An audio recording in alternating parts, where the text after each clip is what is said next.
दोस्तों नमस्कार। आशा करता हूँ कि आप लोग मस्त होंगे, स्वस्थ होंगे, व्यस्त होंगे। तो चलिए इसी के साथ अपनी हम मोटिवेशनल स्टोरी शुरू करते हैं। चलिए, यह कहानी है एक गरीब पिता और उसकी बेटी की। एक बार वह गरीब व्यक्ति अपनी बेटी को उसके स्कूल से लेकर शहर के एक महंगे होटल में पहुंचा। उस व्यक्ति ने फटे पुराने कपड़े पहने हुए थे और उसकी बेटी स्कूल की ड्रेस पहनी हुई थी। जब दोनों होटल के अंदर पहुंचे तो वेटर ने पूछा, सर आप क्या खाना पसंद करेंगे? आप अपना ऑर्डर बता दीजिए। तब उस व्यक्ति ने कहा कि आप मेरी बेटी के लिए एक प्लेट पाव भाजी लेकर के आ जाइए बस। वेटर ने कहा, सर आप कुछ नहीं लेंगे, आपके लिए भी कुछ लेकर आऊं? तो गरीब व्यक्ति ने कहा, मेरे लिए कुछ नहीं, आज मेरी बेटी के लिए पार्टी है। मैंने इससे वादा किया था कि अगर तुम इस ज़िले में 10th क्लास में टॉप करोगी तो तुम्हें सबसे महंगे होटल में पार्टी दूंगा। तो आप सिर्फ बच्चे के लिए पाव भाजी ले आइए। ये बात सुनते ही दौड़कर अपने मालिक के पास गया और बोला कि सर आपसे एक छोटी सी रिक्वेस्ट है कि आप मेरी सैलरी से पैसा काट लेना, लेकिन आज मैं चाहता हूँ कि उस बच्ची के साथ उसके पिता को भी एक प्लेट पाव भाजी खिलाया जाए, क्योंकि उस बच्ची ने पूरे ज़िले में 10th क्लास में टॉप किया। वह गरीब पिता है, ज़्यादा पैसे नहीं होंगे, इसलिए कह रहा है सिर्फ बच्ची के लिए ले आओ।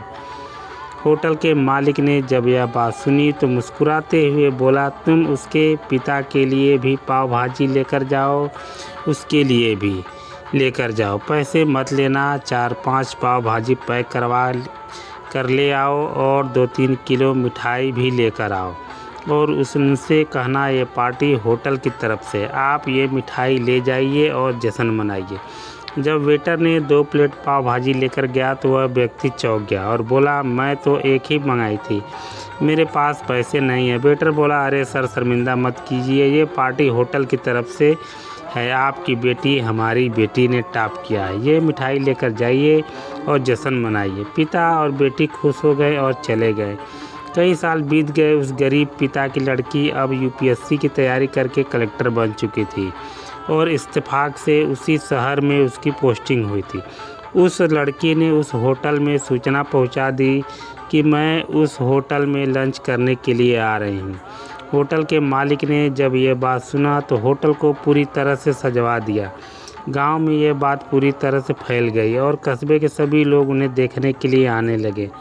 कलेक्टर अपने पिता के साथ उस होटल में पहुंची। कलेक्टर ने होटल के मालिक से कहा कि शायद आप मुझे पहचाने नहीं, हम वही पिता पुत्री हैं जो कि हमारे 10th क्लास टॉप करने पर आपने मुझे पार्टी दी थी। हम वही पिता पुत्री हैं, आज फिर से आए हैं और आज पार्टी हम देंगे आपको, अपने पूरे स्टाफ को और पूरे गांव को, क्योंकि आपने गरीबी का सम्मान किया है। आपने उस दिन जो पार्टी दी थी, मुझे बताया कि मुझे कितनी और ऊंचाई तक पहुंचना है, कितनी और बड़ी मंजिल को छूना है। आपने एक नई प्रेरणा दी थी और आज मैं उसी प्रेरणा का एहसान चुकाने के लिए आई हूँ। वो मैडम ये सब कहते जा रही थी और आंखों से आंसू बहते जा रहे थे। यह कहानी हमें सिखाती है कि कभी भी किसी गरीब का मजाक मत उड़ाना, हो सके तो उसकी मदद करना और अगर मदद ना कर सको तो उसका मजाक मत उड़ाना, क्योंकि वह सब देख रहा है। बनना है तो उसकी नज़र में अच्छा बनिए, जहाँ भी रहिए कर दिखाइए कुछ ऐसा कि दुनिया करनी चाहे जैसा आपके जैसा। अगर यह हमारी स्टोरी पसंद आई हो तो लाइक सब्सक्राइब ज़रूर करें। धन्यवाद।